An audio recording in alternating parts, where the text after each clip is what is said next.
Representative Sherwood. Representative Stith. Here. Representative Walters. Representative Swanitzer. Here. Chairman Nicholas. Here. Okay, the bill we have in front of us today this morning is 144. Representative or Senator Bouchard, come on up.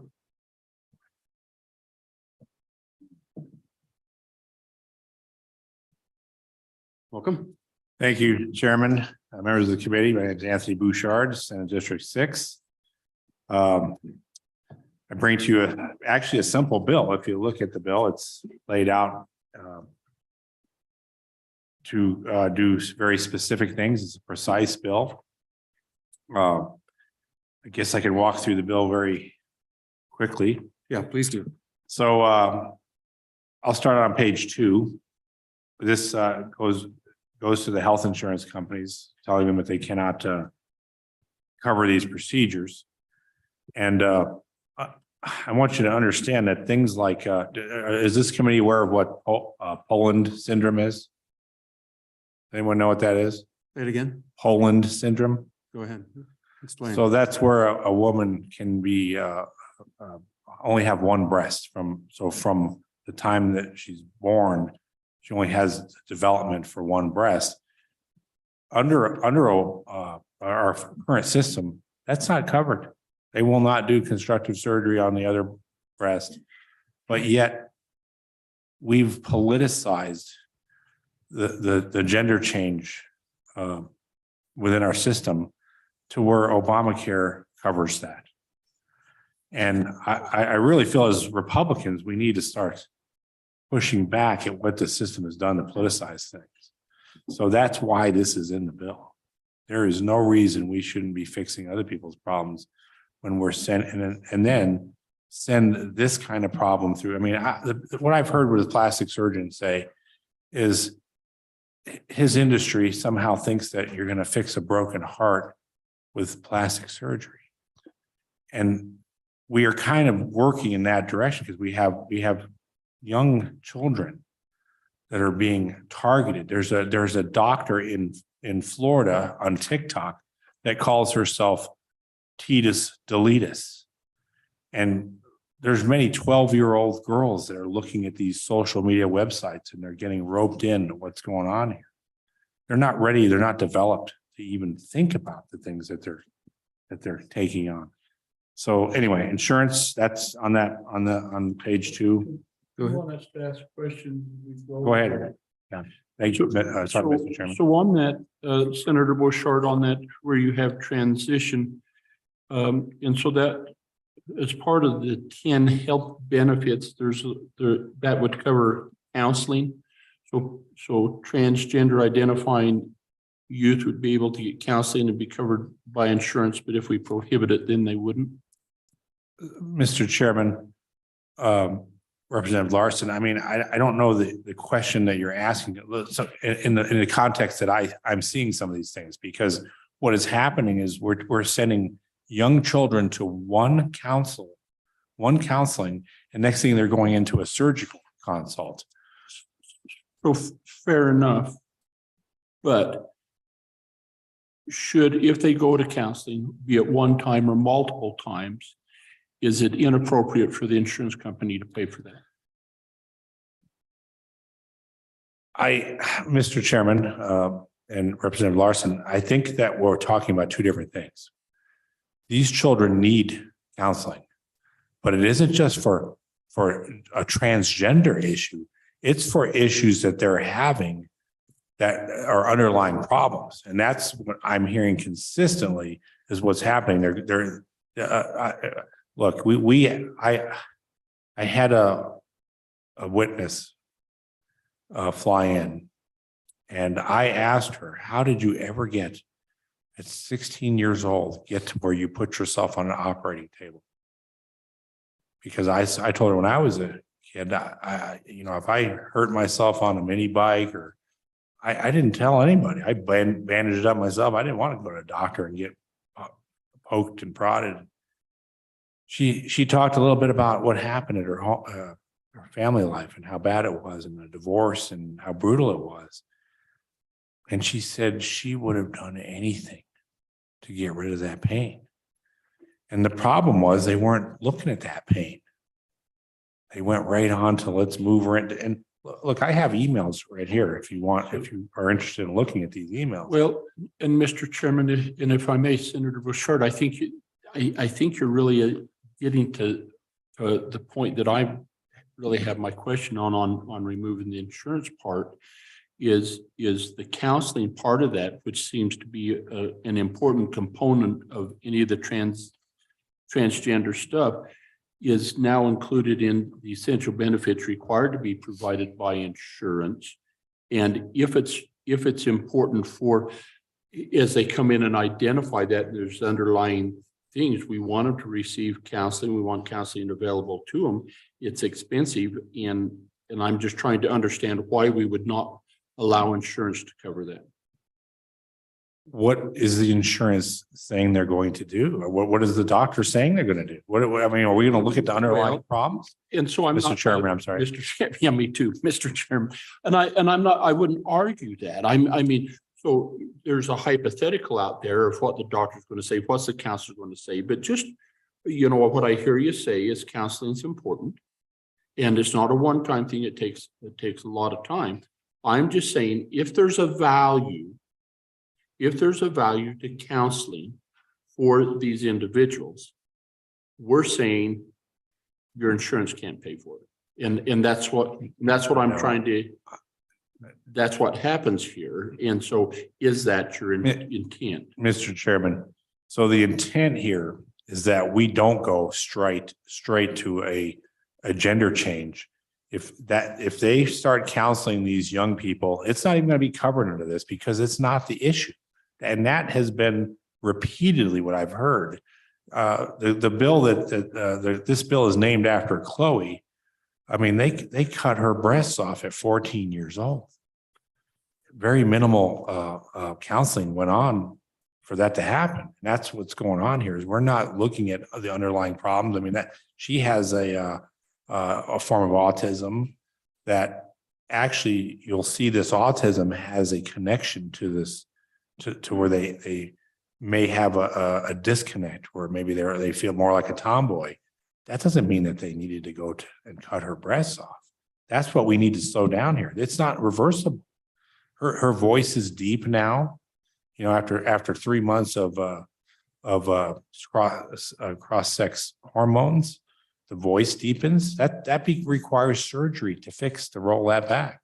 Mr. Chairman and Senator Bouchard, I wouldn't argue that point. I'm just trying to get my head around on this insurance component and taking away the ability for insurance to pay for counseling. And I'm thinking that counseling is an important component of this. And if we say that they can't provide health insurance for this gender, and we see that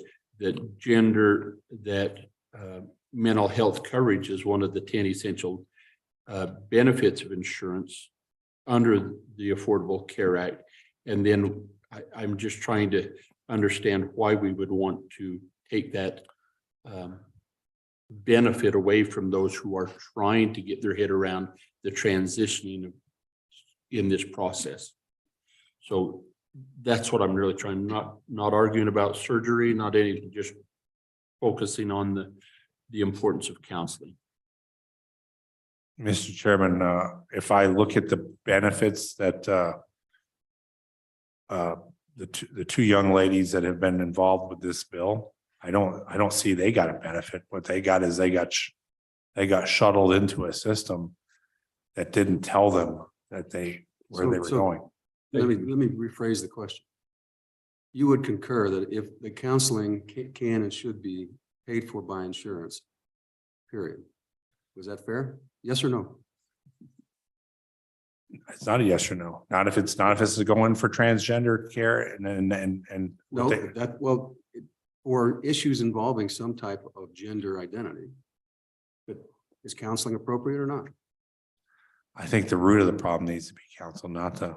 We're already going to the end result on these. That's what this bill is about. Let's back up. None of these surgeries have have been or that I know of ever been performed in Wyoming. So the root of the problem isn't in Wyoming as What, far as I know. Mr. Chairman, I disagree. What they're doing is at this present time is they're doing all the front end work here. And then they're contracting them out to other states, Once again, they're not doing any of the surgeries here, so. but it's coming. This bill won't affect any. It's coming, Mr. Chairman. All right, further questions? Once you continue walking through the bill. And Mr. Chairman, and Senator Bouchard, I apologize. I didn't mean to. I just wanted while we was on health insurance to do that. So thank you. As we go on to page 3, Representative Henson, go ahead. Thank you, Mr. Chairman. Mr. Chairman, I'm looking at the insurance piece there and the overall bill, and I'd just like to get the senator's perception, if you would like, on any potential for discrimination. Previously, you talked about some other related issues that you felt. I think I heard you say you wanted to have considered when they go to counseling. I agree with that. But I wanted to know what your perspective is on the bill in terms of any unintended consequences related to discrimination. Mr. Chairman, I don't understand the question. Who is doing the discrimination? Well, in the case of insurance, it would be the folks in Wyoming who maybe have insurance jeopardized because of conditions in Wyoming in terms of this law or potential law and other existing laws related to similar types of treatment.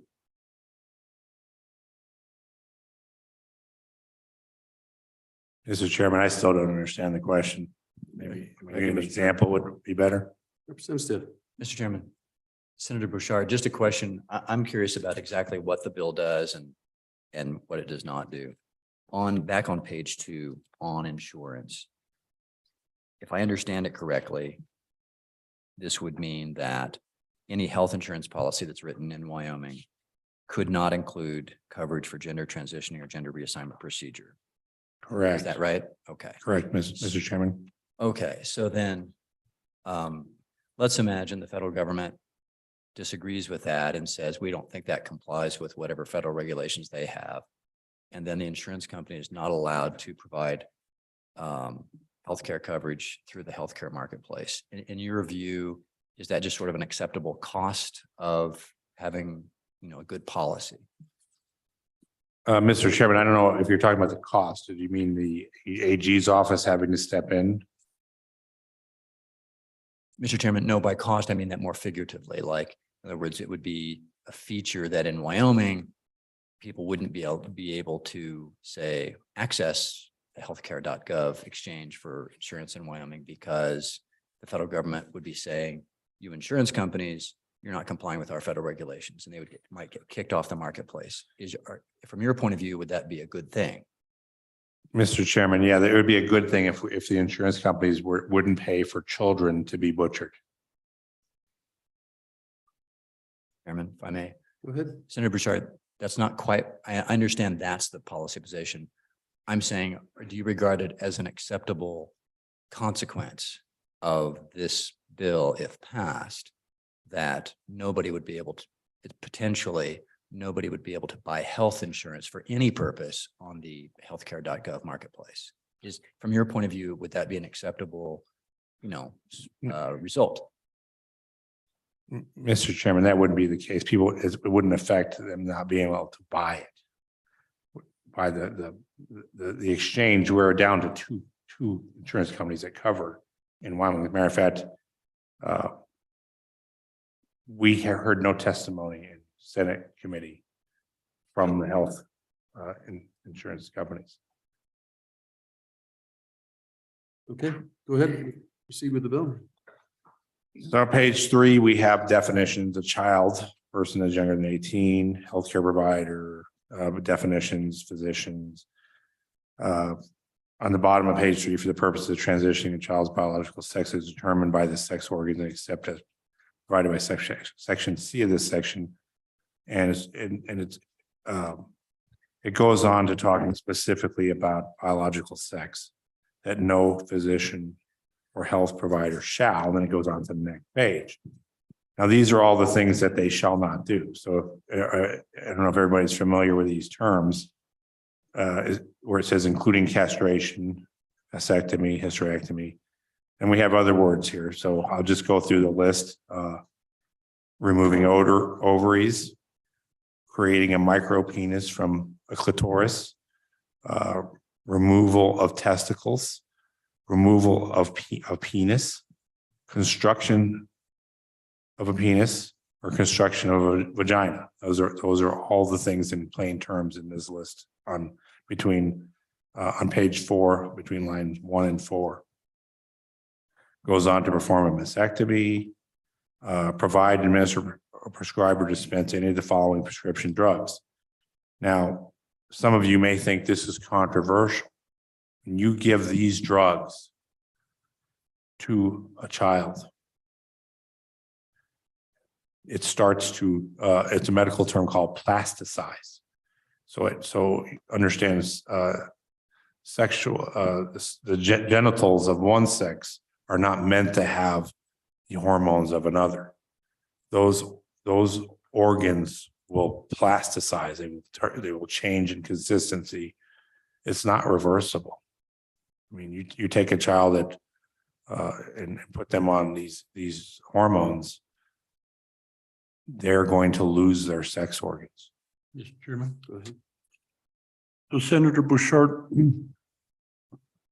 I wouldn't argue that there are drugs that could cause permanent infertility, but are there not also drugs that are used to temporarily, you have the term there on line 10, transient, and transient to me means short-term, or, such as birth control. So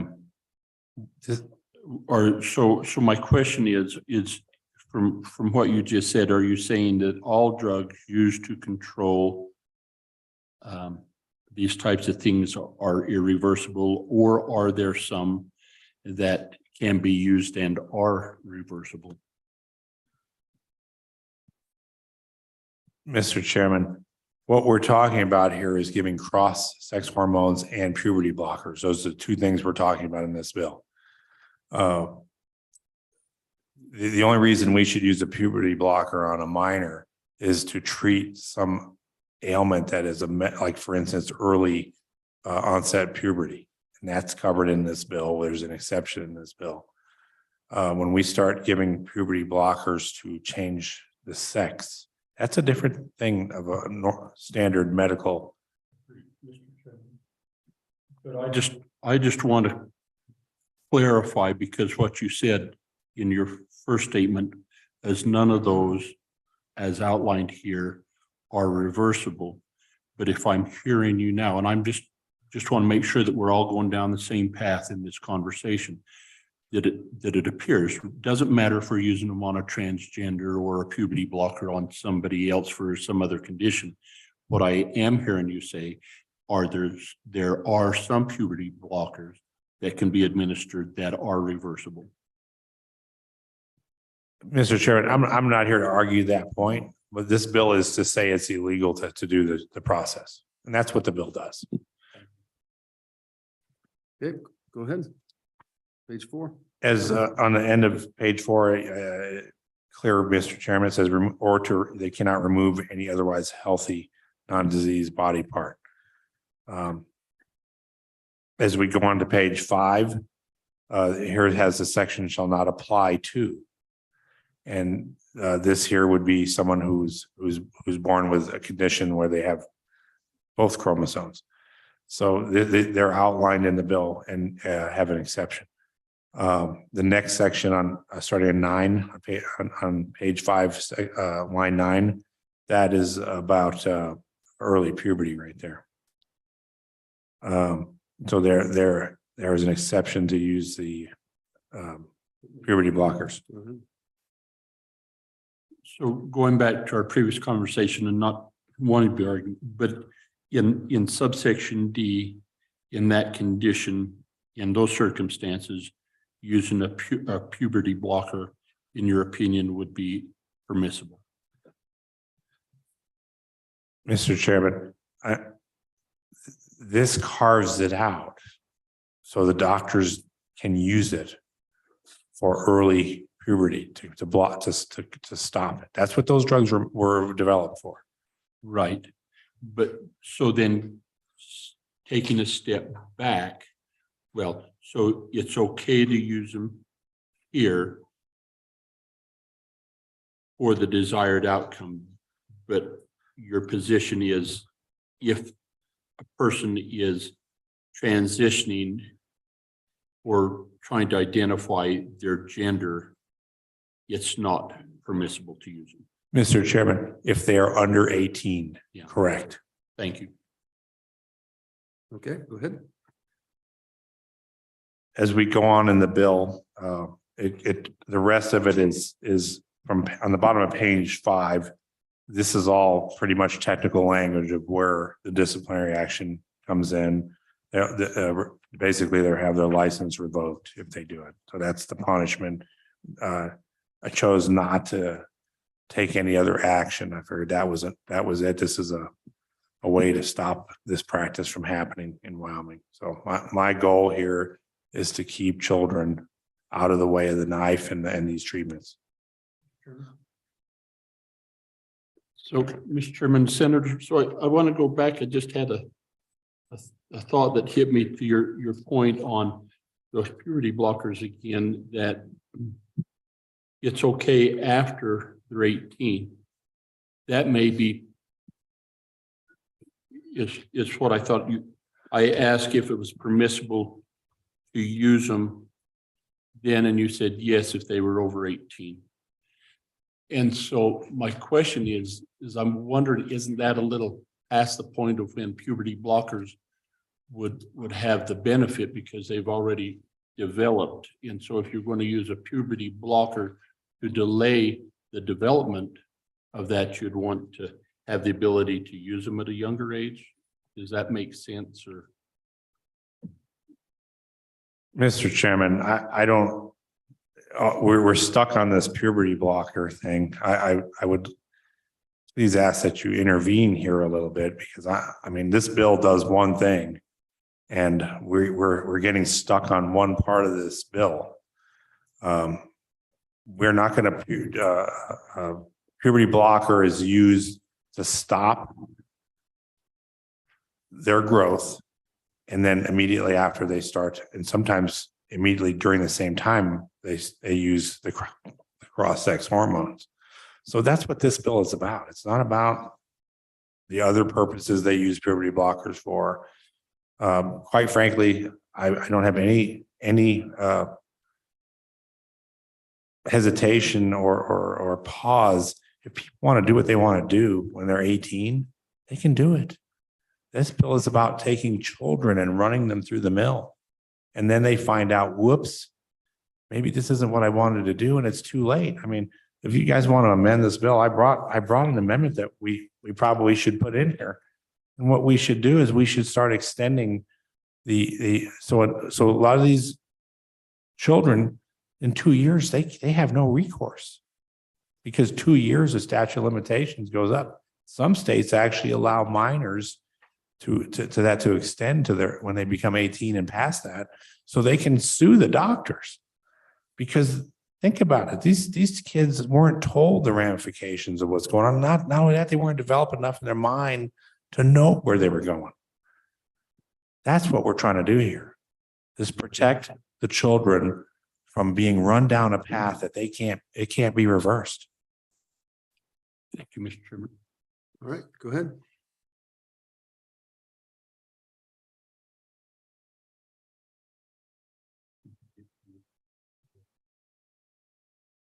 I think we're about on page 6 and then 7. I'm just waiting to see if you want to talk more about puberty blockers. So let's just go through the rest of the bill. It's really simple on the rest of the pages. This is all technical language of where it fits in, of where the board is going to do the disciplinary action. And that just means they're going to lose their license. That is the end of the bill. The rest is rulemaking. It's a simple bill. It's precise. It does exactly what it says it's going to do. Okay. Further questions for Senator? Further questions? All right, public comment. Come on up, please.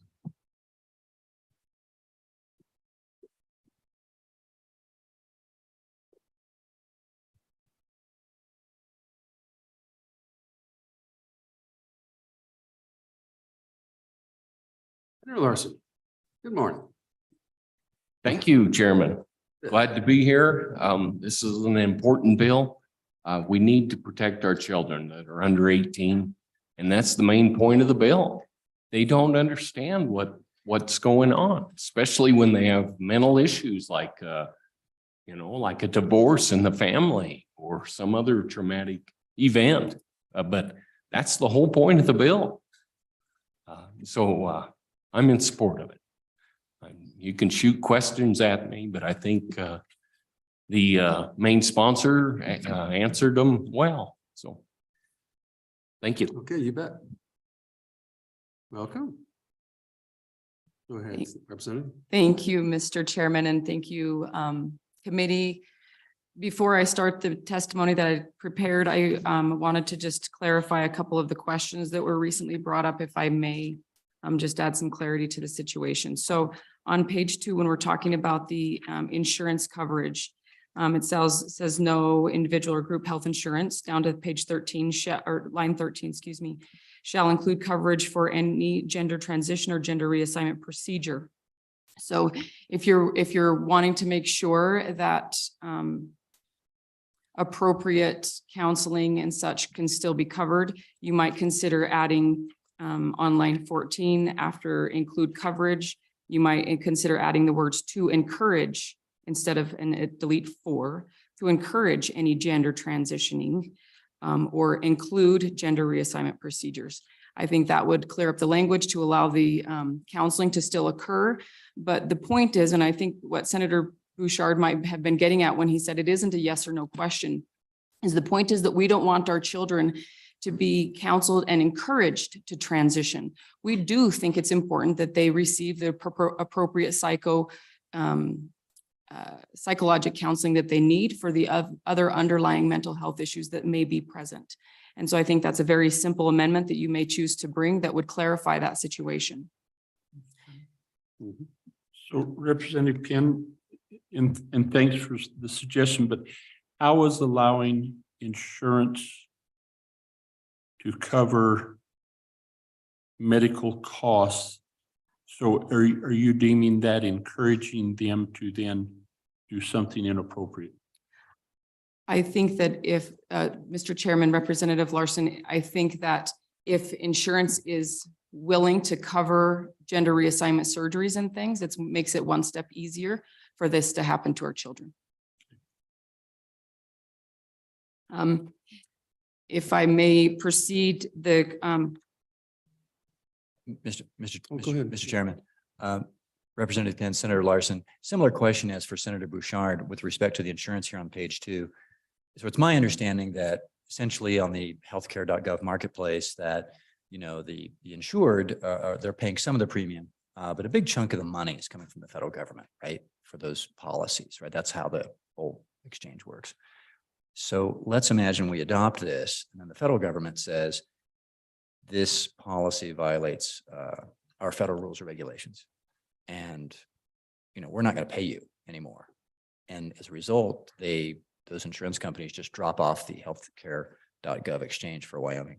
From your point of view, I mean, it seems like that is a possibility if we adopt this. From your point of view, is that an acceptable result that, the marketplace exchange just won't be available for people in Wyoming for health insurance for any purpose?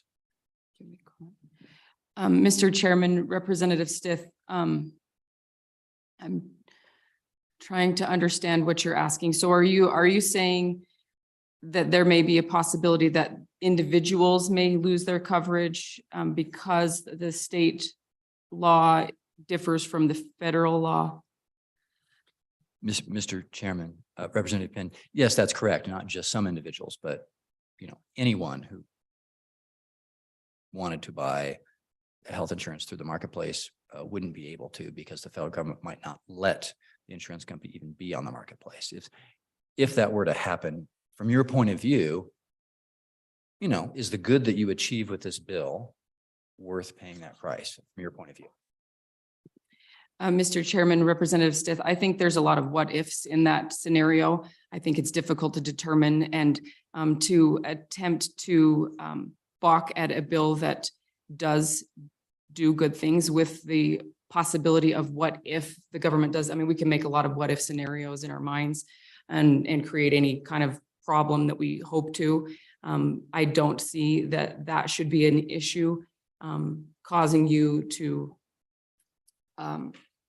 be averse to this bill. Because in my opinion, this is very specific to preventing gender transition. And the part of the role of the state is to push back against federal policies that are overreaching and unethical. And that would be my answer to that.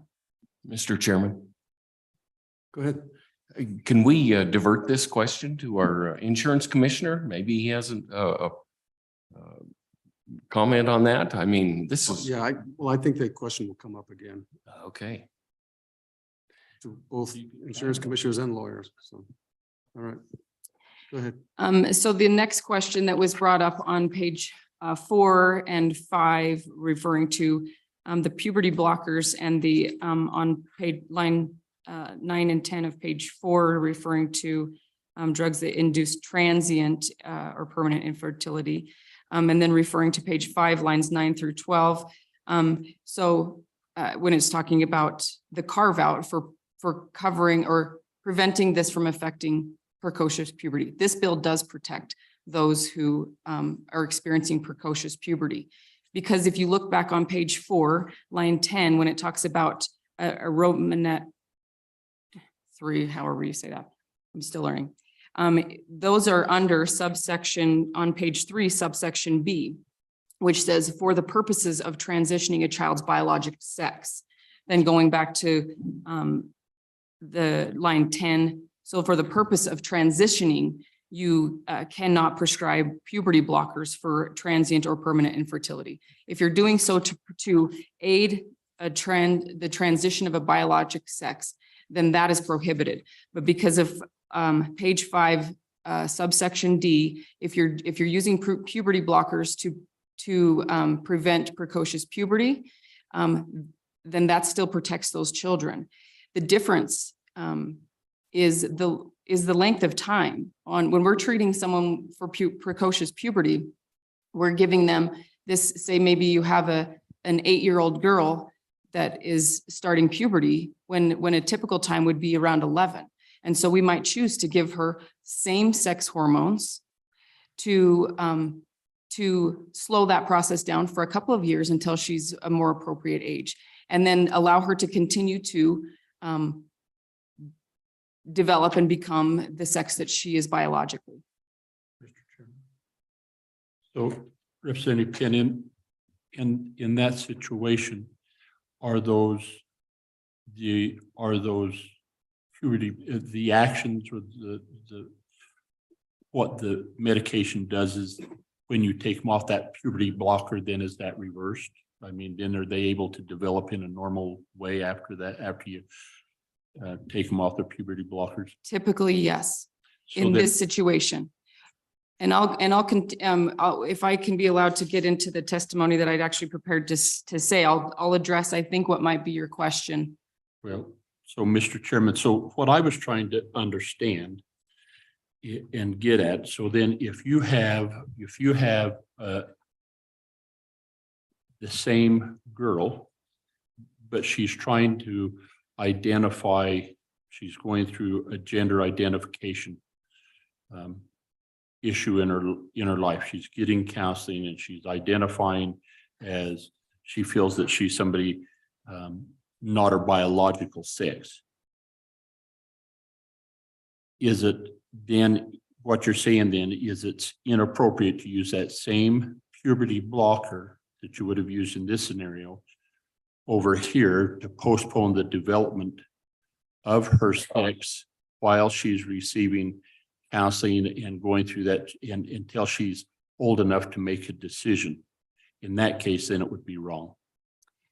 Mr. Chairman, Representative Larson, it depends on the age, but yes, if puberty blockers are being used for longer than a year or two, when we're talking about a child that's 8 to 10 or 11 or 12, that's a different situation than when we're using puberty blockers on a 14-year-old girl until she's 18. Because there is a certain biologic process that must occur. And if it doesn't occur by certain ages, it may not occur, such as development of their ovaries and their eggs and those types of things. And so there does come a point where it is detrimental to continue the use of those medications if we're beyond the appropriate age group. But, and Mr. Chairman, and I appreciate that because you went from 8 to 14, and I get that there's a difference from when they're 8, when they're 14. But if you have an 8-year-old girl, same exact scenario, okay? 8-year-old girl, but she's identifying as transgender. If you use the puberty blockers in the same age, same girl, for the same period of time that you were using them over here, she had the other problem, you would still say that that's inappropriate. If I may be allowed to continue Mr. Chairman, if I may be allowed to continue my testimony, I will answer that question. Okay. Go ahead. All right. So it was brought up earlier that this isn't happening in Wyoming and therefore we don't need this bill. That parents are, and it's likely to be brought up in later testimony that parents aren't seeking these options in Wyoming. If that's the reality, then that's great. But I would seriously question that. If that is the case, then why are we receiving the pushback? This is an opportunity to protect our children because of the critical nature and the developmental processes that need to take place at the appropriate times. If we see, Wyoming should not be a state, if we see the storm circling, and there is a storm circling, Wyoming should not be the state that waits for the roof to be ripped off before we attempt to batten down the hatches. We need to take action when we see the problem approaching. I would like to talk a little bit about what the risks are when we're talking about these children and what the impacts to the children are when we're talking about gender transition and what does the science actually say.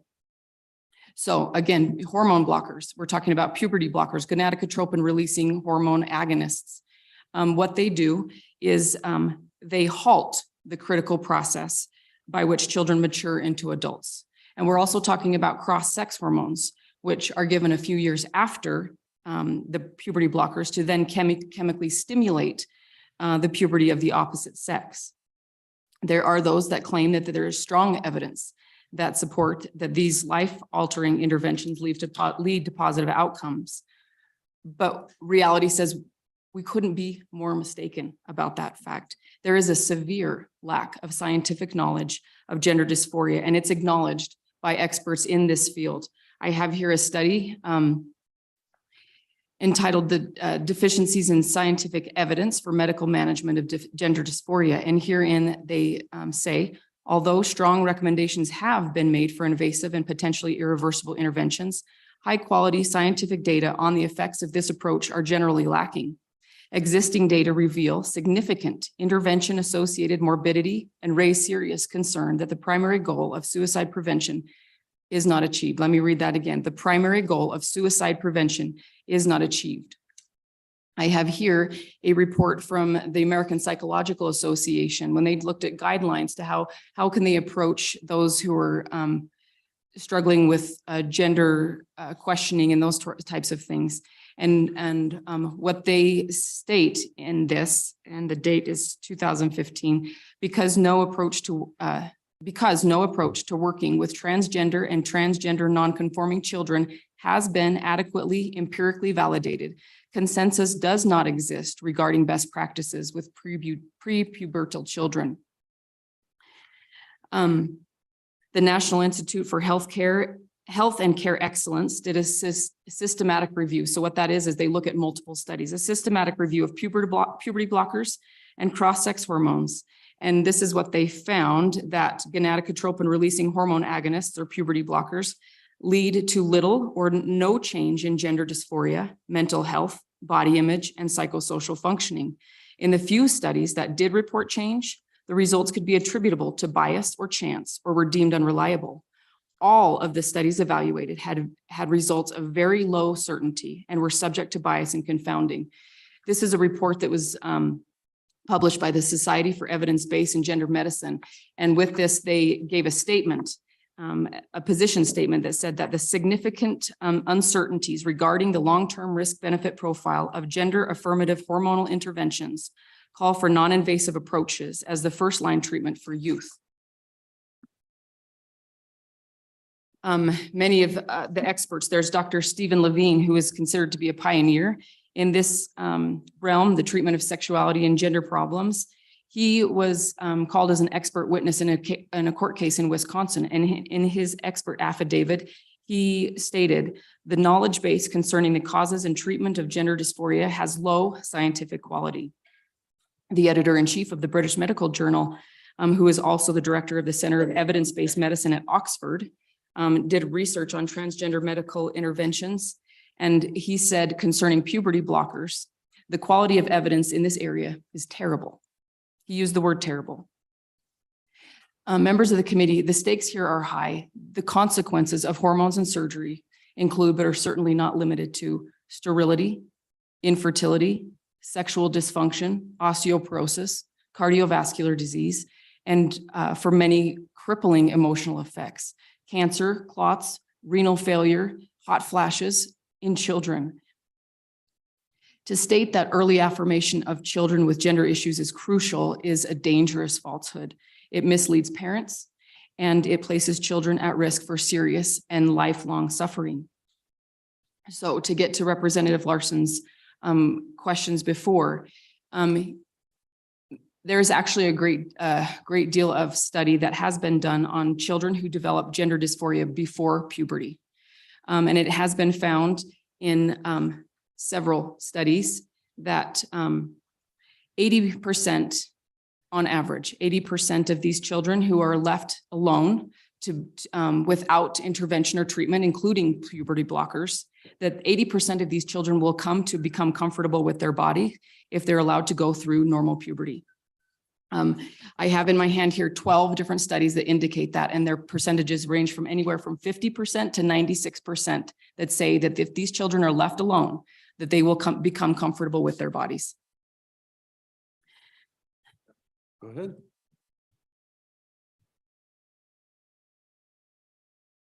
Thank you, Mr. Chairman. Mr. Chairman, how do those studies relate to the exception that's been amended into the bill in terms of potential benefits or success? Could you refer to that specifically in the bill, please? It's the one that was added that the good senator referred to on page 5, Okay. line 9. Yeah, Mr. Chairman. So the bill says that if medical professionals deem that a child has precocious puberty, that they still have the ability to treat that child appropriately per the standard of care, which does not mean continuing at inappropriate ages or then initiating cross-sex hormones. What these studies talk about is if these children are not treated for precocious puberty, then they will still work. Then at this point, these are looking at their gender identity and their comfort with their bodies. And so if they're left untreated, then they will develop comfort with their bodies.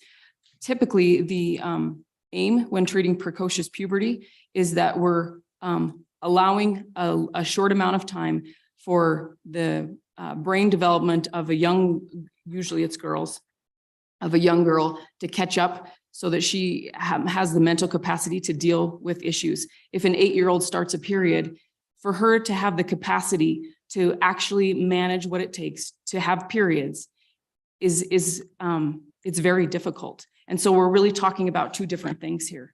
I mean, certainly they're serious, but the studies look at if those children weren't treated at all, it's difficult for them to deal with having periods when you're 8 years old.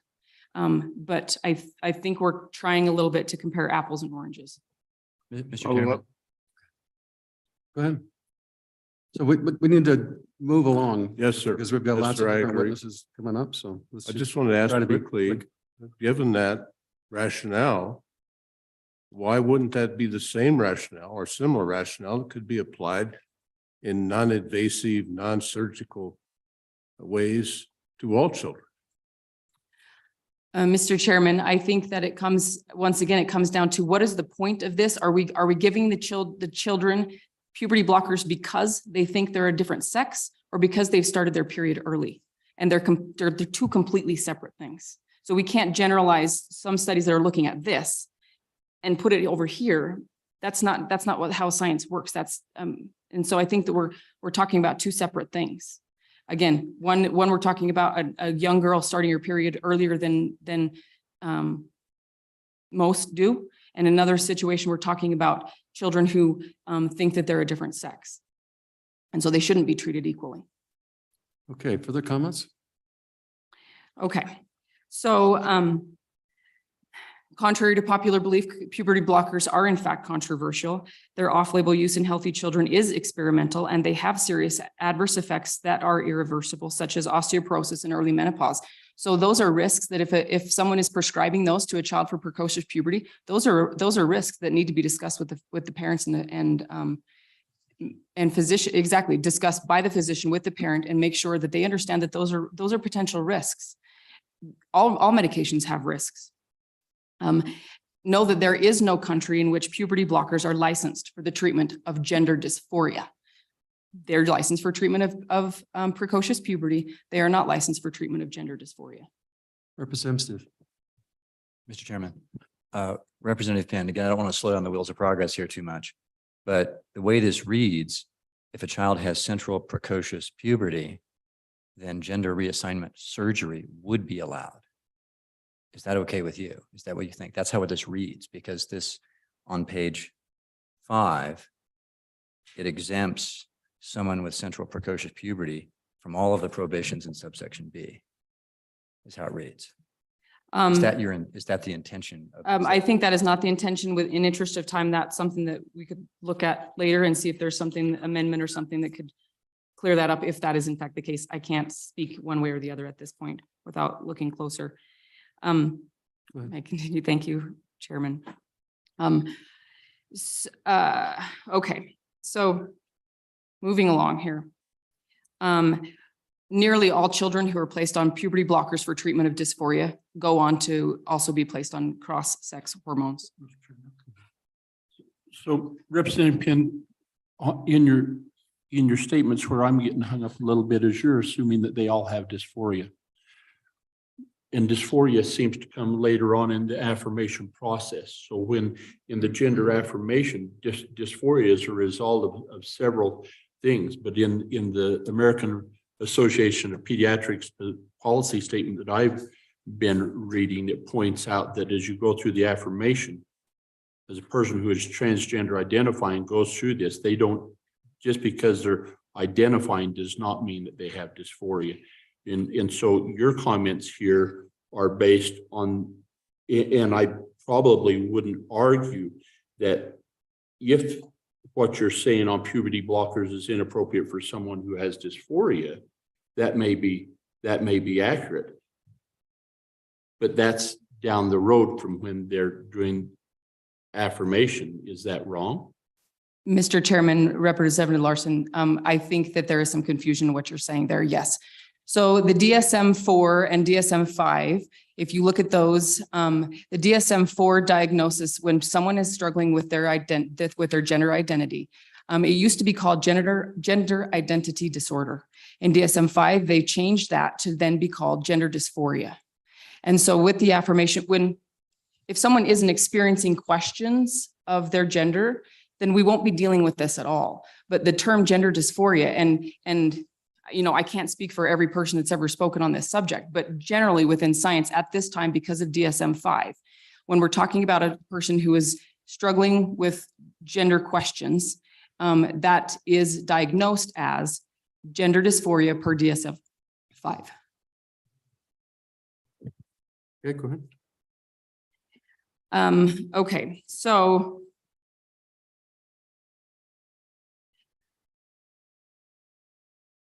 I have a study here that talks about the increased risk in cardiovascular disease, in transgender people. I'll try to be quick. We'll just run through some of these things.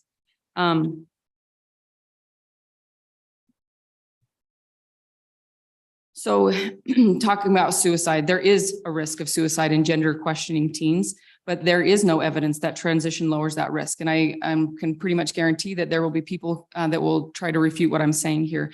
The study that they are typically referring to is one that was widely published in the headlines, but is of very poor quality. It looked at transgender adults and then attempted to generalize it to adolescents as well. It was a survey that is known to have elicited unreliable answers on puberty blockers and provided no evidence to support the recommendation for this treatment to be made available for transgender adolescents. There is a study produced by the Annual Review in Clinical Psychology that showed that following genital surgery, transgender patients were nearly 5 times more likely to attempt suicide and 19 times more likely to have died from suicide after adjusting for the presence of psychiatric comorbidities. In interest of time, I'll move along.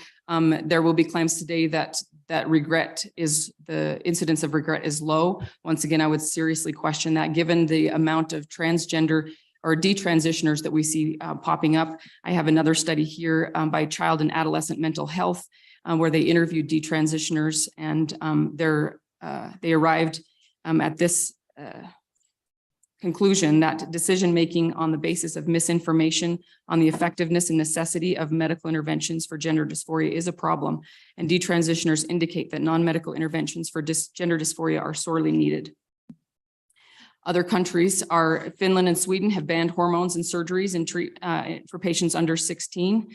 England, Holland, France, Australia, New Zealand, they've all been turning around the direction that they were taking, and now they have regressed back to preferred treatment in those countries with psychotherapy. So if this stuff is not happening in Wyoming, that's great. But this bill puts the brakes on these things that these life-altering interventions that have very little actual scientific support. We need to encourage caution. Using the phrase abundance of caution. When we're talking about our children, it is never inappropriate to use an abundance of caution, and that's what this bill does. Wyoming, through this bill, is saying that we do not want to medicalize the bodies of our children. Let's look first at the mental health. Those people who have detransitioned in the past, some of their major complaints is directed at medical professionals who immediately affirmed their new identities without fully considering the possibility of underlying emotional causes. We know that adolescents' brains are not, that a human brain isn't fully developed until the mid-20s. So how can we expect a child to enter into a contract such as this with permanent and irreversible consequences when they don't understand, they can't understand what it is that they're consenting to?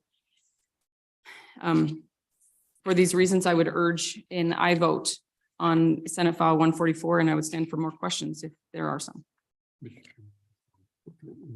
So Representative Penn, you and I disagreed on dysphoria, and I just want to share with you where my position from. I wasn't trying to be argumentative, but what you were saying was the opposite of what I heard from the American Psychiatric Association Diagnostic and Statistical Manual of Mental Disorders, where they say some youth who identify as TGD also experience gender dysphoria, which is a specific diagnosis given to those who experience impairment in peer and family relationships, school performance, and other aspects of their life in consequence of the incongruence between their assigned sex and their gender identity. So that's where I was coming from.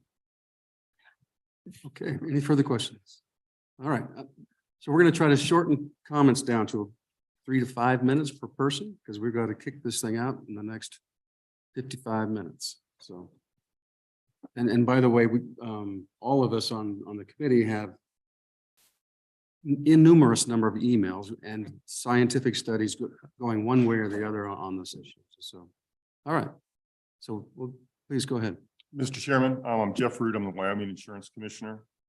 We're neutral on the bill, but I did want to point out a concern that the committee I think has touched on, and that is the bill really puts our insurers at odds with federal law. There's a conflict there. The Affordable Care Act does cover health care for trans individuals. it really puts them in a position, our insurers, that they have to make some hard choices. We have two insurers on the marketplace and they cover 37,500 people for this coming year.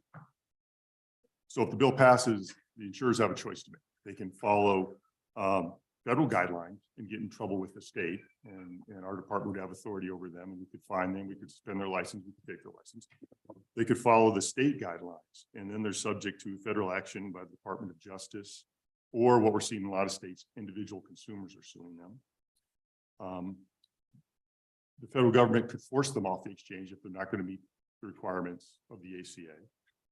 Or they could just say, we're going to step back for a year or two and let the dust settle with these court cases that are out there. And then we'll decide, we'll come back on the exchange later once the court cases are settled. There's currently a number of cases, a number of different states. Pretty much all have started in the last 6 to 8, 10 months. Some have come from individuals suing insurers.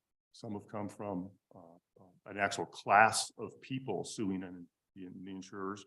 And some have come from the Department of Justice. I just want to make the committee aware of that. I know there's some questions about ACA coverage. I'm happy to answer anything that you may have that I can help with. Representative Swanson. Thank you, Mr. Chairman. So the end result, if we pass this bill, what's the end result to the average consumer? Are they going to be looking at higher insurance rates because half of the insurance companies are going to pull out of the state waiting for decisions? Or can you comment on that? Mr. Chairman, Representative Swanson, I can comment on it, not with scientific specificity though, but if those two insurers pull out of the market or are forced to pull out of the market, we have 37,500 people who currently have a highly subsidized plan. Many pay less than $100 a month for some of the best healthcare they'll ever get in their life. Most of those will not find healthcare. They will not.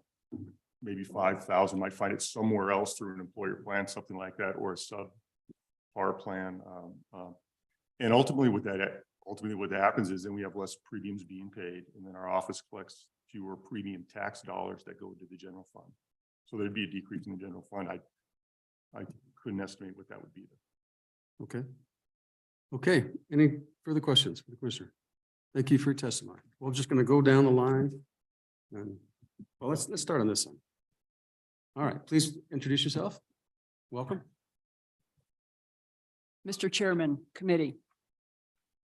My name is Robin Goodspeed. I'm an ex-queer, ex-atheist, freed from my chosen lesbian life by the grace of God and the power of Jesus Christ. I'm one of thousands of ex-homosexuals and ex-transgenders who've left our former lives. I'm here today in support of Chloe's Law. I was recruited into the queer community in atheist public schools in the 1960s. That was after God was removed from our school systems. I was sexually abused as a child and an easy target. I spent my adult life battling direct consequences of my chosen lesbian life, addiction, depression, and suicide. For years, I sought help, but the therapy community was pushing born gay, be happy, take a pill, lies. I looked for therapy for 30 years. I chose to believe the lie.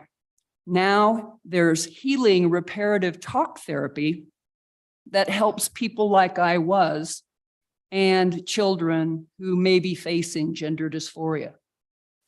Unfortunately, that therapy is being declared criminal in half the states in the country because the counseling profession doesn't want to admit the born gay lie.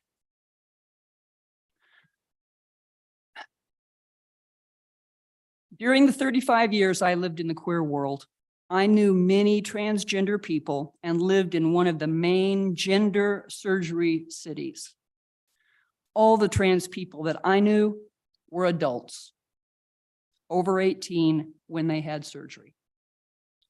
Now, children are being pushed through activist schools, internet propaganda, big money misinformation, and do harm doctors into permanent mutilation for profit. The planned gender clinic in Casper, Wyoming, is to be a profit center for parent company Wellspring Access in Washington, D.C. A queer whistleblower in Missouri is now telling the truth of gender clinic forced child sterilization. The South Dakota governor just signed a help not harm bill banning child gender forced drugs and surgery. SF 144 is named for Chloe Cole, who's sharing her suffering with many other detransitioners or attempted detransitioners of forced child sex change drugs and surgery. There is a new group of do no harm doctors who are exposing the lies and danger of child gender drugs and surgery. But big money is funding the transgender movement for profit, led by the transgender Jennifer Pritzker family and many others. Truth is that, as has been stated, gender dysphoria resolves in most kids after puberty, if left untreated. The threat of inevitable suicide is not true. And Sweden and many other countries have reversed their policies that were formerly pro-transgender. As already stated also, the threat of inevitable suicide by kids if they don't get this is not true. There are many more transgender people who kill themselves after surgery. Today, troubled children and parents are being deceived and enslaved in permanent child mutilation by big money for big profits. Do harm doctors are knowingly sterilizing and mutilating physically healthy children in order to create revenue streams for themselves of permanent lifelong gender patients. Not only is this wrong, this is evil. I pray that this committee will vote yes to pass this bill and protect Wyoming children. Thank you. I stand for questions. Thank you. So we're not going to take many more questions if possible. We just need to get our testimony in. Go ahead, please. Good morning, Chairman Nicholas and members of the committee. My name is Karen Chen. I'm a resident of Wyoming, and I'm here today to speak against Senate File 144. I've lived in Wyoming most of the last 15 years. On occasion, I've had to move away for lack of housing or good jobs. But despite these challenges, I've returned to Wyoming time and time again. I choose to live in Wyoming not just because of its undeniable beauty, but because of its people. In my experience, the rugged individuality of Wyomingites is surpassed only by our compassion, connection, and neighborliness. SF 144 and the other anti-LGBTQ+ bills introduced this session are the antithesis of Wyoming values.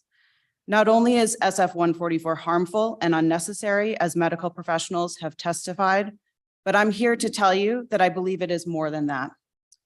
In the Wyoming I know and love, we don't have to agree on every issue to chop and stack wood for the family on the far side of town. We don't have to check which party you're registered with to help change a tire on the side of a dirt road. It's these values, it is trust between friends and strangers alike, and the charming stubbornness that is the hallmark of Wyomingites that make it possible for our diverse rural communities to thrive in an unforgiving landscape. Like many ideologically driven bills, SF 144 won't erase the people it will affect. Instead, it will make the medical treatment they seek more expensive, more inaccessible, and potentially even make it dangerous. Laws like these insert ourselves uninvited into doctors' offices and our neighbors' private lives. These laws do not reflect how Wyoming people care for one another. But I'll tell you what does. My friend, Cheyenne Syvertson, heard about SF 144 and other bills like it in the legislature, and she leapt into action. Within days, Ms. Syvertson had rallied hundreds of people across the state to write you all postcards, 656 in total, asking you to vote against anti-LGBTQ+ bills, including SF 144. I drove here this week, just outpacing the winter storm, and meeting people across the state as I went in order to bring this committee the last 207 postcards. I don't personally know most of the people who wrote these postcards, but in true Wyoming fashion, they trusted me, a stranger with good snow tires and a lot of conviction, to deliver an important message to you all today. Don't allow this bill and others like it to infiltrate our unique and stubbornly strong state with policies that will make living here harder for us and our neighbors. Please protect Wyoming people and please protect Wyoming's values. Vote no on Senate File 144. Thank you. Thank you. And Chairman, if I can deliver these. to Sure. you. You can just let them over there. All right, next, go ahead, please. Mr. Chairman, committee, thank you. My name is Jen Solis. I'm a resident of Cheyenne and the mother of 3 young Wyomingites. Today, I bring you the comments of another Wyoming mother who did not feel safe sharing her comments, but wanted them to be heard by your committee. These are her words. My son is 11 years old. He loves running, singing, acting, and directing his own at-home movies. His teachers describe him as a kid who treats everyone with kindness and compassion, who takes his schoolwork seriously, but also has just the right amount of class clown. When he was 3, I would often say to him, "You are my favorite boy in the whole world." And then one of the times I said this, he got upset and he angrily told me, "I'm a girl." Well, that was different. And it sure isn't the response you think you're going to get when you tell your son that he is your favorite boy in the whole world. My first instinct was to correct him, thinking he was confused. He likes some stereotypical boy things along with some stereotypical girly things. Dinosaurs and trains, pink and purple, monsters and princesses. I thought maybe he was associating the fact that he liked pink and princesses with being a girl, and I wanted him to know it's okay for boys to like those things too. But as the weeks went on, it became clear to me that he wasn't confused. He continued to insist that he was a girl. I began to stop correcting him as I realized I was out of my league. There seemed to be some real likelihood that my son could be transgender, and I barely understood what that meant, let alone how to support him. So I dove into the research. As I did, one of the first things I learned was that the suicide rate for transgender kids is heartbreakingly high compared to their peers. Yikes, deep breath, holding back a flood of mama bear tears. All I could think was, this will not be my kid. Luckily, I also learned that those suicide rates drop significantly when trans kids are supported in their gender identity. I quickly found and connected with parents of transgender children across the country to learn from their experiences. My only goal was to support my kid, to make sure he knows he is loved, and to prevent him from being a part of that heartbreaking statistic. One of the most important things I learned from parents of transgender children and from experts in the field was to follow my child's lead in this journey. This was incredibly helpful and important advice. As it turns out, within 6 months or so, my son no longer insisted he was a girl. Around the ages of 4 and 5 years old, he often described himself as a boy-girl. As he got older, sometimes he would use percentages to describe how he identified: 60% boy, 40% girl. At 3, 4, and 5 years old, my son did not have the language to describe himself as non-binary or gender non-conforming or transgender, but he did know who he was. And ever since he was able to articulate with his own words, he has never once wavered in the fact that he does not identify as fully male. At 11 years old, he now identifies as non-binary and is happy using male pronouns. At 11 years old, this means that puberty is right around the corner. We don't know what that means for him. He might be perfectly happy going through male puberty, and if so, that's great.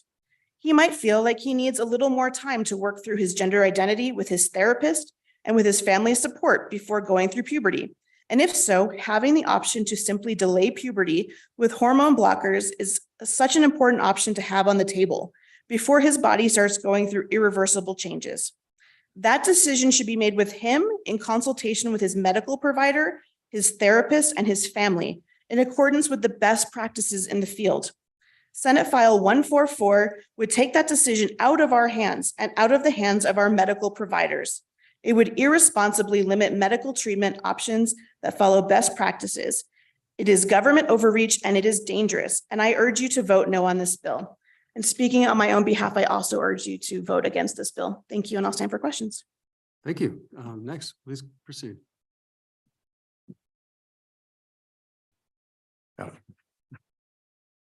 Mr. Chairman, committee, my name is Robert Prentice. I'm a retired pediatrician from Cheyenne who practiced pediatrics for 50 years, 44 of which were here. I speak in opposition of Senate File 144, and I'm speaking from this as my role as a physician. I hope you enjoyed Endocrinology 101, by the way. I think it's wrong for the state of Wyoming to tell me what kind of patients I can see and treat. I'm very concerned about the legislature passing bills that dictate the practice of medicine and criminalizing treatments that are under otherwise approved therapies, whether it's transgender care, immunizations, or other procedures. Laws that say this or that is wrong frequently look mistaken with the passage of time. When we look at studies about all of this, I think we have to be careful that they aren't chosen by confirmation bias. It's a very confusing issue when you get into studies, for sure. I think it's wrong to punish physicians, nurses, pharmacists, and essentially insurance companies. I'm not sure that it's legal to deny parental rights and choices in healthcare.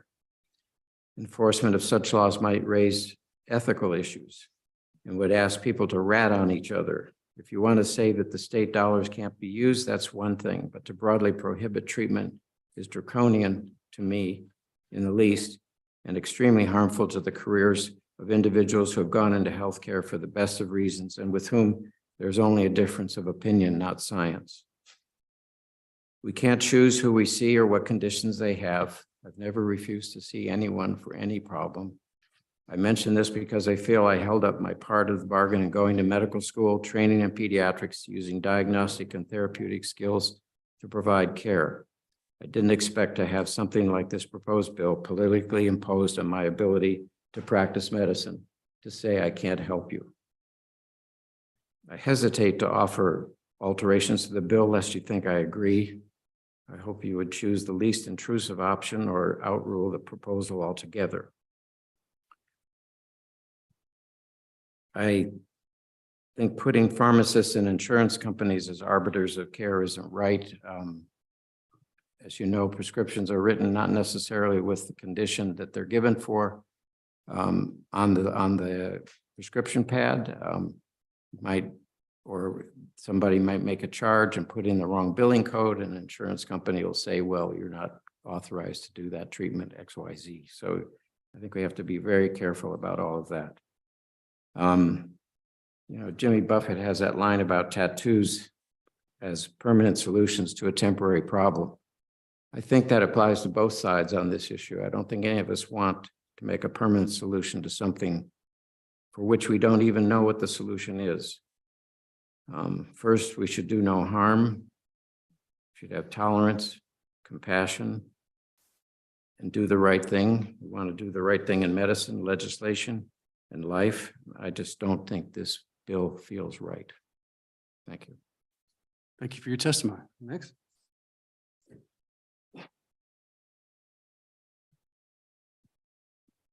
Mr. Chairman, members of the committee, my name is Raymond Red and I represent Blue Cross Blue Shield of Wyoming. I'm joined by Heather O'Day. And there have been some questions about health insurance today. So ask and you shall receive. We're here. Blue Cross Blue Shield of Wyoming has 125,000 Wyoming members plus 85,000 additional members through national contracts. And I do want to be clear that today we're here to speak on the insurance provisions of this bill. I know that there are some sincere interests with respect to this bill on both sides, but we sell health insurance plans on the federally facilitated marketplace that are governed under the Patient Protection and Affordable Care Act, the ACA, which is a federal law. We are one of 5 states that have ceded our authority over the ACA to the federal government. It's also referred to as a direct enforcement state.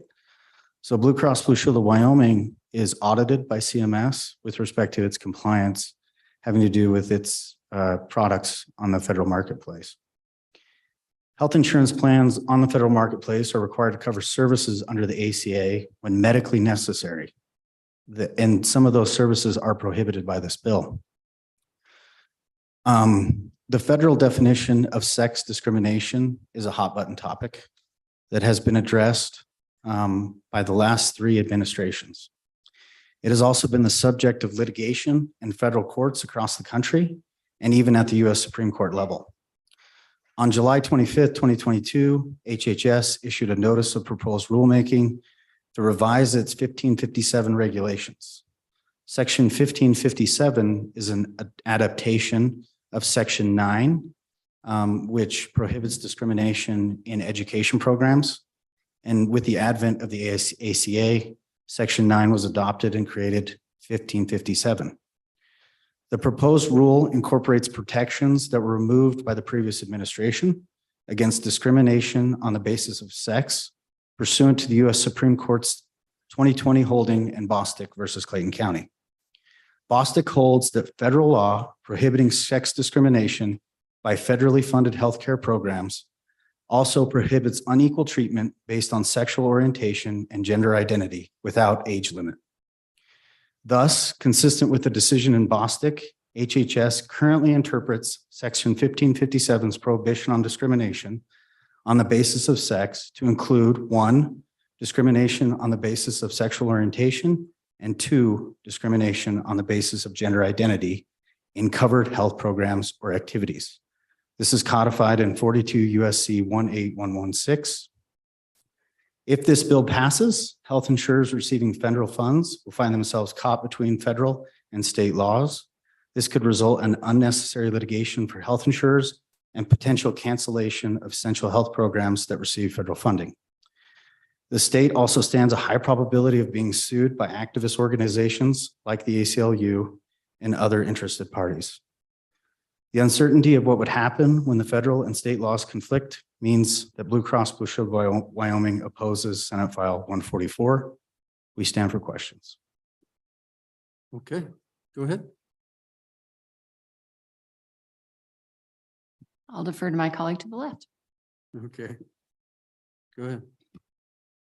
Thank you. Thank you, Mr. Chairman, members of the committee. My name is Mike Lehman, and I'm representing the Catholic Diocese of Cheyenne.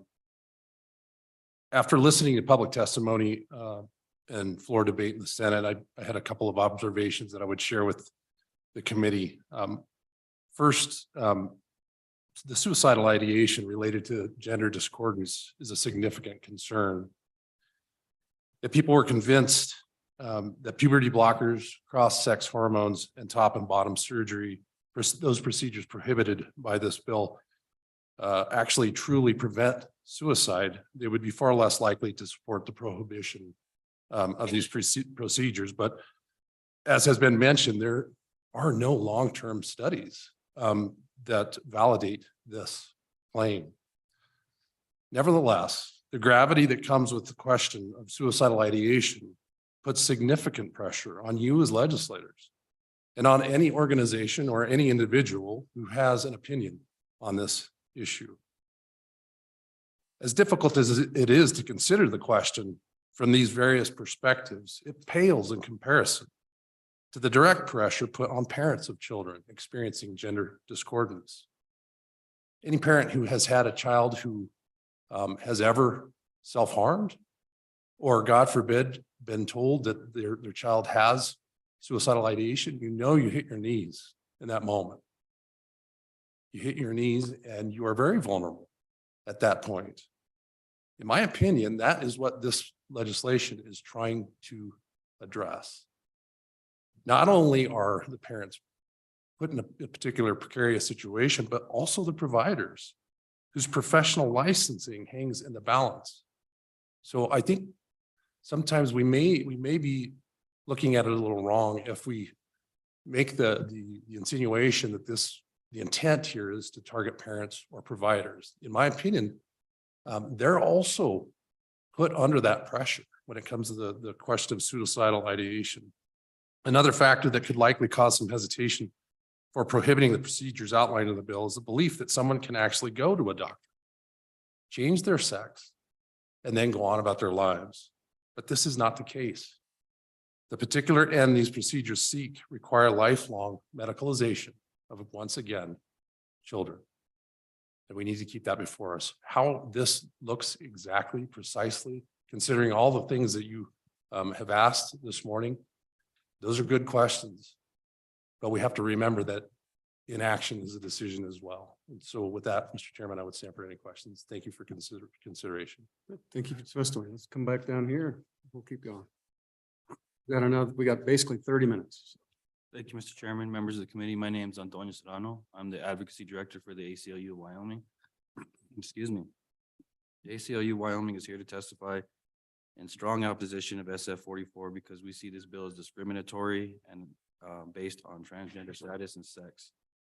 This bill represents vast government overreach into the doctor-patient and parent-child relationship, and denying gender-affirming healthcare to transgender youth can lead to significant harm to the young person, from suicidal tendencies and social isolation to increased drug use.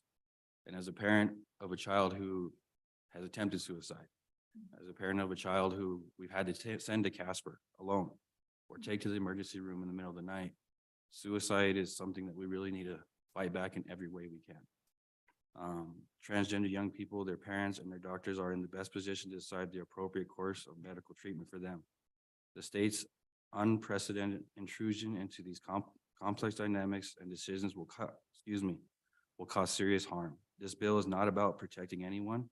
It's an attempt to prevent trans kids from existing in Wyoming, but you need to know that no law will accomplish that. Trans people are always going to be here.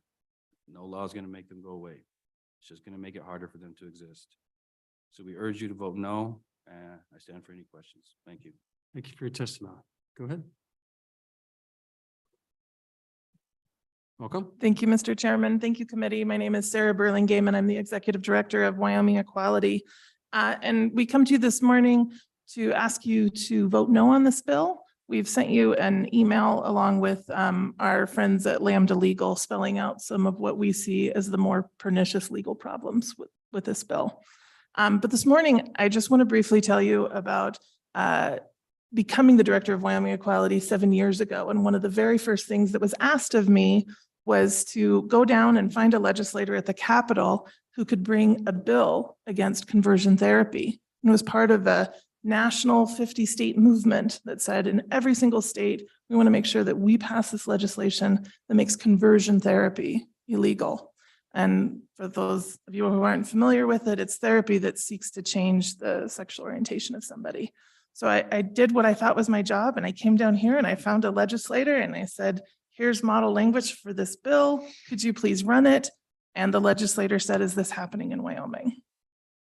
I said, no, it's not happening in Wyoming. We know because we asked, right? We looked around to say, is there anybody who's been impacted by this?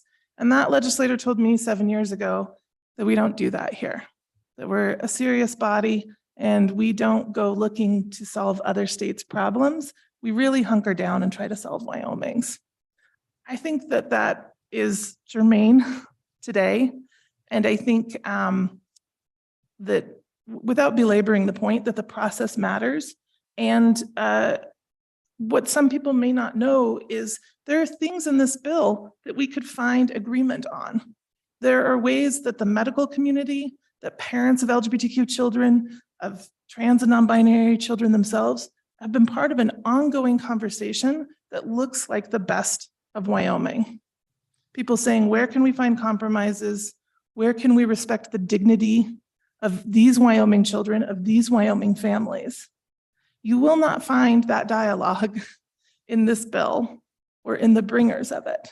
It's a bill that seeks to demonize. It's a bill that already knows who its enemies are. And it's not a bill that's about solving a Wyoming problem. So for those reasons, we'd ask you to resist it. And we have a lot of parents who are watching this around the state, some of whom we're going to try to get here, but they couldn't because of the roads. And I know we heard from someone who carried the testimony of like one of those parents, but I would just ask you to think very clearly about what it's like to be a parent and to have a child who is not fitting in, and to think what solution you wouldn't give, like what prayer you wouldn't offer in order to solve that problem for your child. And rather than being folks who are seeking to game the system or go in and get some kind of quick fix, these are sincere people and their children are suffering And we have the opportunity to let them know that their suffering is not trivial to us, and we believe in its sincerity. I hope that that's the decision that we'll make today. And I also hope that when you look at these studies stacked up against one another, that you read the ones that are peer reviewed and you toss the rest out. Because a study means that it's been through a peer review.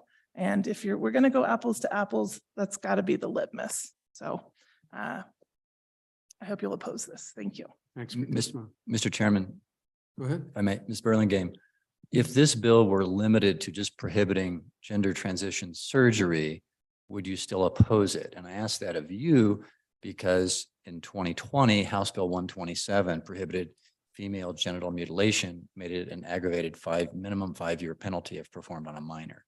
So my question, and that's a bill that you supported and voted for when you were a member of the House of Representatives. So my question is, if this were limited to just the surgery piece, would you still be against it?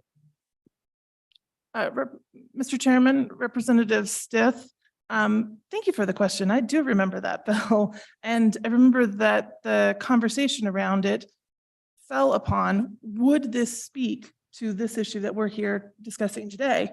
And if you remember, the Senate attempted to, well, they actually successfully amended it to say, yes, it would. And that amendment was struck down in the Senate precisely for the reason that I hope we'll all agree to resist this one, right? Which is, it's not happening in Wyoming. It doesn't address a Wyoming problem. But sorry, I'm going to go back to your other question, which was, would we find that acceptable? Yeah, we could find compromise around not having surgery for minors performed in the state of Wyoming. But as I've mentioned to you before, I don't think we can pull this out of this bill without doing damage to the families of transgender children who will see this as a normalized process and who will see this as a way that they can expect to be treated, to say nothing of the healthcare providers who also, I think, have been pretty dehumanized in this specific argument. Thank you. Okay, next. Thank you, Sarah. Good morning, Mr. Chairman, members of the committee. Sheila Bush with the Wyoming Medical Society. I want to first just offer, I believe that all of this conversation comes from a place of good intent.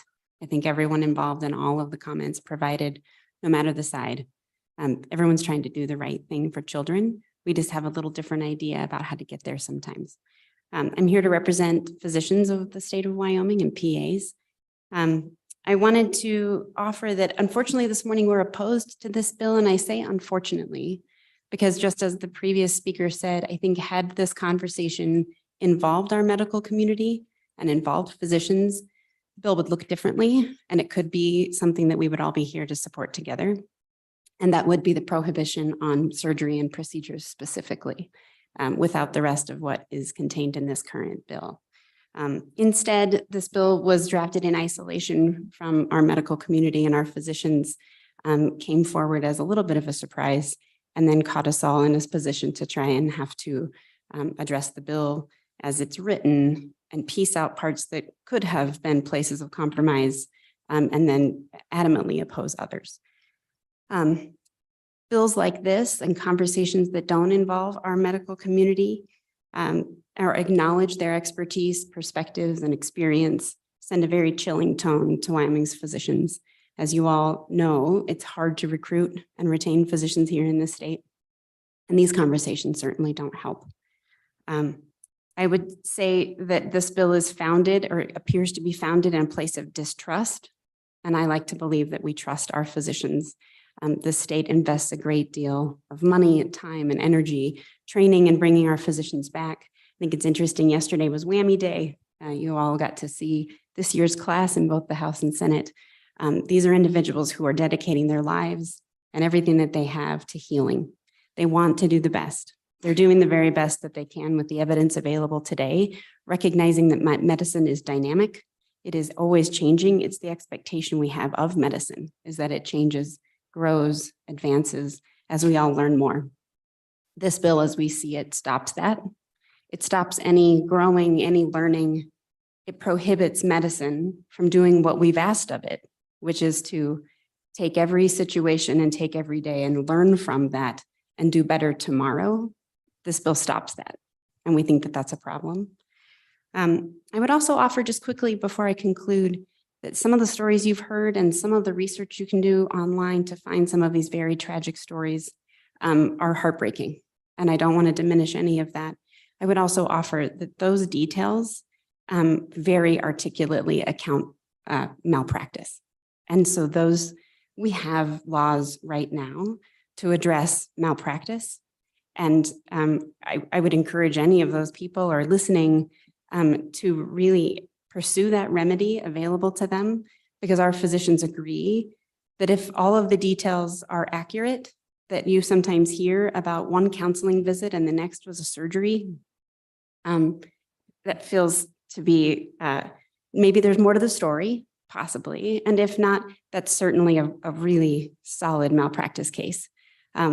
And so with that, I would close and just urge your opposition, but I would offer that the Medical Society is here. We've been here since 1903, and we would be happy to have this conversation and continue it. I understand there's deep interest in this and potentially the prohibition of surgery and procedures, and maybe in a future year with more at the table, and especially the families so intimately impacted, we could get to a really good place together. Okay, thank you, Sheila. Senator, go ahead. So we're trying to limit everything to about 3 or 4 minutes apiece because we've got to work this bill by 10 o'clock. Correct. Mr. Chairman, I came in late from my committee. This gentleman was here before me, so if he could speak first, I don't want to jump in. Well, why don't you go ahead and we'll let him go. I think that's what he was saying. Either Let him way. go first. Either way. Yeah. Good morning, Mr. Chairman, members of the committee. My name is Steve Milia. I'm a resident here in Cheyenne, Wyoming. My background is public health for 30 years with the City of Houston Health Department and with the Wyoming State Department of Health, which I'm now retired. I stand fully in support of this bill. All the proponents, I agree with everything that they have said. And I'll just say that the social and political left have been trying to redefine reality. They say that we are assigned a sex at birth. I don't know who gave them the authority to say that. We are a sex at birth. And as far as being confused, a lot of people are confused about a lot of things. When I was in elementary school, I thought I was Flash, the guy that could run real fast. I wasn't.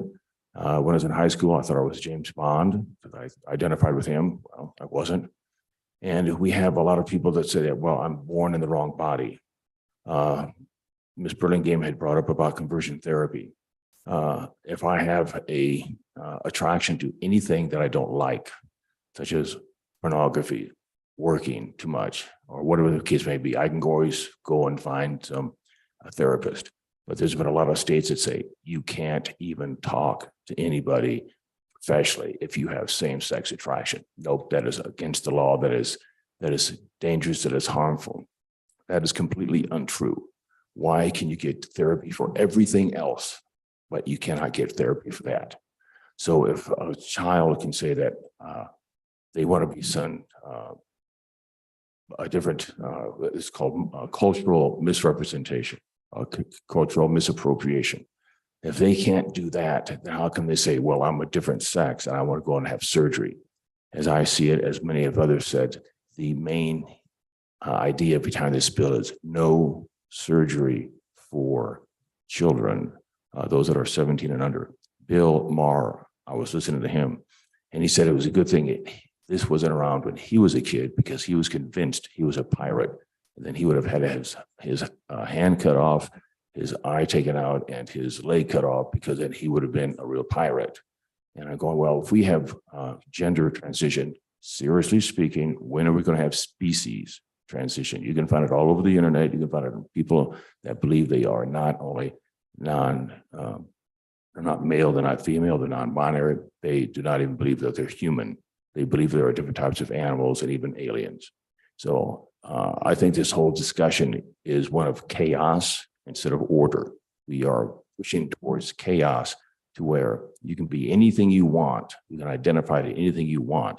And then if there are medical professionals out there that will do the surgery, right now, transgender surgery is about a $2 billion year industry by 2030 is expected to be 5 billion. I've sent some emails to all of you at least twice. So I stand fully in support of this bill. Just don't chop up, castrate the boys and vasectomize the girls, at least not until they're at least 18. Time for questions. Thank you. Thank you. Thanks for your testimony. Go ahead. Anyone else that wants to testify, please come up. Second time I've been in this room. I think this is a far change for you guys dealing with this topic, the numbers. When the good senator brought this bill to the Senate, I had an opportunity to go out to dinner with a young lady who thought that she would like to transition, as they say, from female to male. And I had an opportunity to just ask her questions. And while I was talking to her, I said, do you mind if I take notes? And I just wanted to relay to you, excuse me, I'm Senator Hutchings, Senate District 5. I'm on and for the bill. Forgive me for not saying that, but I thought I would take notes and just jot down some of the things she said that were so compelling to me that I'd never heard before. And one of the things she mentioned, or I asked her, was, did you get any physical therapy after your surgery? I just received a new knee and a new hip, and I received months of therapy. And she said, absolutely none. And I don't know if that's typical, but this is just what she said. So I'm just relaying her answers. And then she talked to me about puberty blockers, which is something I never thought of, when she said that once you enter into puberty and you start blocking that process, you can never bring back those milestones. So if you should be at a certain stage at 12, 13, 14, and we're blocking that, then when you become 18, 19, 20, and you decide, wow, I don't want to do this anymore, what did you miss? What goes on in your body? She mentioned that she has joint issues and that she'll forever be on medications. And that took me to a comment I once heard, that a patient healed is a profit lost. So if we heal these people, then possibly the doctors can lose their profits. She said also, you can play God all you want, but biology always wins out. She also mentioned to me that by doing this to youngsters, minors, people under 18, you're limiting their freedom and you're making them a permanent patient. We don't always think about the long-term medical problems these people will have. I don't disrespect them. I don't wish them any harm, like you may hear in the media, especially lately. I have no disregard for someone's choice in life, but when we take a youngster and we tell them they can become something that in reality they really aren't, we're going to put them in a situation where they're going to have to masquerade as one sex or the other for the rest of their lives. So Lynn, I'm going to cut you off because we've got three Thank more you. witnesses and we've got Yeah. 10 minutes. Quickly, if you don't mind, the young lady did mention that puberty blockers hurt. And again, taking and cutting off the body parts of young people before the age of 18, I think is very egregious. Thank you, Mr. Chairman, for your time and members of the committee. Okay, next, please proceed. Good morning, Chairman Nicholas, members of the committee. Thank you so much for your time this morning. My name is Alex Nestor. I'm the political director of PDE Action. We are a national nonpartisan grassroots organization working to eliminate partisan politics from the classroom and support parental rights. And I'm here in support of this Senate File 144. We've seen time and time again in the education space, when it comes to policies regarding gender identity, transgender, or gender nonconforming students, that parents have been villainized and excluded from vital information about the health and well-being of their child. What does this have to do with the matter at hand? So we're watching a huge trend that we're seeing now. Our organization has done a lot of research on it, is gender clinics working very closely with schools, sometimes pediatric gender clinics, others that serve, people of all ages, working with schools to pass these policies. These clinics are popping up all over the country. We actually have, there's a map you can find online of all of these clinics. And we think this is really troubling. One such case that we uncovered recently was the St. Louis Children's Hospital, where I'm sure you all are familiar now with the whistleblower, Jamie Reed, who came forward. She's a former staffer there who identifies as a queer woman who stands to the left of Bernie Sanders. And she spoke out against the practices at her clinic. And she admitted that the clinic at times attempted to go forward with gender affirming treatments on minors without parental consent. I think that activists unconscionably throw around things like childhood suicidality and rates of self-harm in the face of lawmakers like you when they advocate against these policies. But experts like Jamie Reed and others, along with doctors across Europe, have said that there are no reliable studies showing that the rates of suicidality or self-harm decrease for minors after treatment. Further, referring to the clinics across Europe again, they are shutting down because of, quote, poor patient treatment and, quote, insufficient evidence of help and danger of great harm. This harm can include loss of bone and muscle mass and infertility.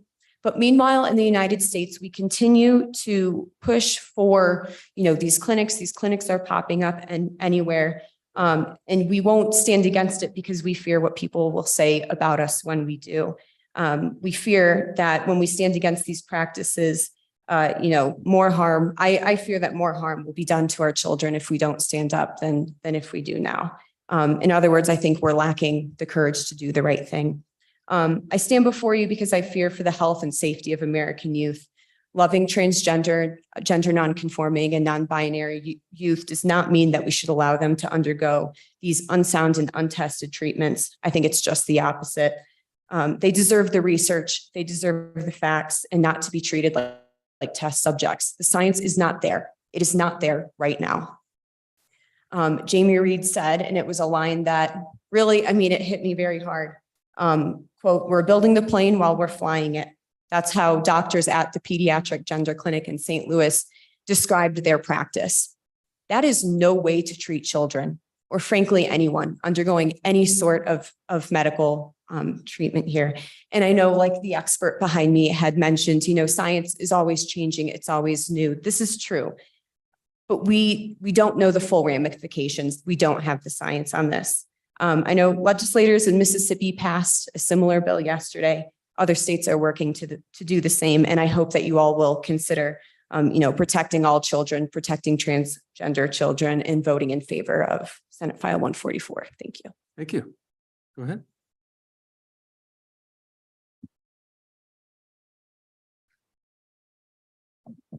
Okay, let's switch to this one. I will start spelling my name and last name, Mailyn. Last name Salab as in boy Arria. Chairman Nicholas and committee members, good morning. My name is Mailyn Salavarria, and I am a senior fellow at PDE Action here with my colleague Alex. Like she mentioned, we are a nonprofit grassroots organization dedicated to restore parental rights and bring the classroom back to academics in the entire country. I am here today to ask you, as a mother and education advocate in this community, that you please vote yes on Senate Bill Floor 144. Our most vulnerable children are right now at risk of becoming an endless supply of cannon fodder for unproven, untested medical treatments that, like my colleague and other people here have said, we still don't know what the long-term consequences for these are going to be. The most concerning part of this is that minors all across the country, including in the state of Wyoming, are being subject or veer into these treatments, everything under a false sense of equity, when again, the long-term physical and medical consequences have not been documented or properly researched yet. And to add insult to injury, the other trend that we're seeing is that all this is being done in a huge majority of cases while promoting the violation of parental rights, the violation of the medical concept of informed consent, and basically keeping parents and legal guardians in the dark regarding what's really happening. It's kind of like interesting to see that in our community, for the most part, we say, well, those things don't happen in Wild Wyoming. Well, I got news for you all. This was last year, right here in Sweetwater County School District. Their school board publicly recognized that they will still support and keep a policy to hide from parents any type of social gender transition in schools. Mr. Chairman. You know, we appreciate your work on the school, but could we just focus on this bill?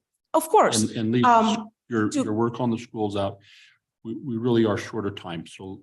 Going back to the concerns with, the main topic in this bill, 10 years ago, there were like around 10 of these pediatric gender clinics in the entire United States. According to the Gender Mapping Project, nowadays in this country, there are over 400 dedicated solely to the type of topic that we're discussing in this legislation, which is for minors, is pediatric gender clinics. I won't, for the sake of time, go over some of the things that my colleague already mentioned with this whistleblower that came out in the San Luis clinic, but I think that it's really important to hear some keywords on the testimony on this professional that have been working with this population of minors and counseling children with gender confusion and gender dysphoria for so long. I think it was really eye-opening to see in her testimony when she said how the whole mentality of the doctors in this clinic was that they were the sole authority to make the medical decisions and provide consent, often misleading or hiding information from the parents.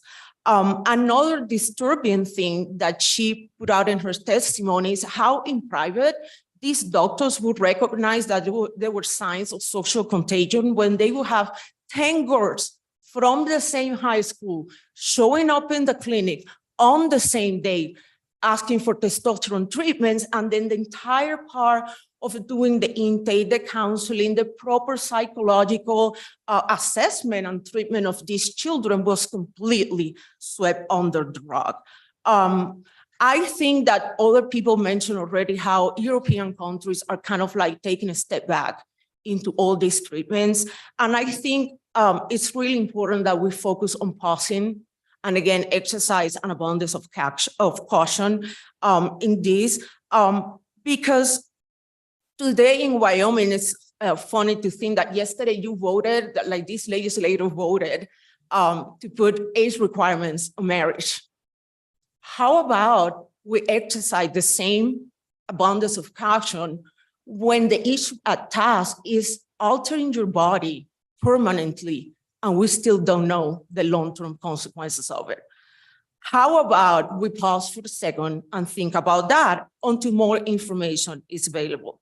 Again, this is not about culture war. This is not about partisan politics. This is about the physical safety of our children. And in that sense, I respectfully ask that you please vote yes on Floor Bill 144. Thank you for your testimony. Okay, go ahead, Representative. Thank you, Representative Nicholas, Chairman.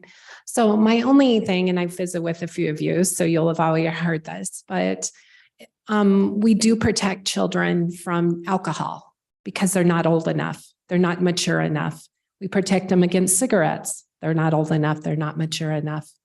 And as she brought up also, our marriage bill, we stick them in car seats. And if you're not, as a parent, if you don't put them in a car seat, you're in a lot of, you'll go to jail. My thing is, who is mentally okay to do this before we don't think they're mentally capable to drink alcohol. So I think that's just what I would like to share. I'm not, all of us, and well, and I really feel that way. It's not that we don't want government telling us what to do, but we've already done that. We've protected our children. Why have now we decided we're not going to protect our children? Till they're 18, when you turn 18, go do what you want, but we're not mature enough yet. We're not mature enough to get married. Are we mature enough to make these decisions? And that's just what I want to say in support of SF 144. Thank you. Okay, thank you for your testimony. So we're going to cut off public testimony. It's 10 o'clock. So far, I think almost every person has been redundant to one, because I don't know that anything new can be presented to us via online, folks. We do have 4 people online that would like to testify as well. So we just don't have time to have their testimony. If they have testimony and they'd like to submit it to us in writing, we'd be happy to consider it. But we're going to literally, I mean, out of all the testimony here today, I think 3 people said the same thing in one fashion or another on 2 sides of the issue. And I think we have a full plate of the perspectives. So we're gonna close public testimony. Gentlemen, if we want, we can work that bill right now, or we can work it immediately on noon recess. Do you have a preference on what we do? Mr. Chairman, noon recess sounds more practical to me. Okay, then we'll stand adjourned.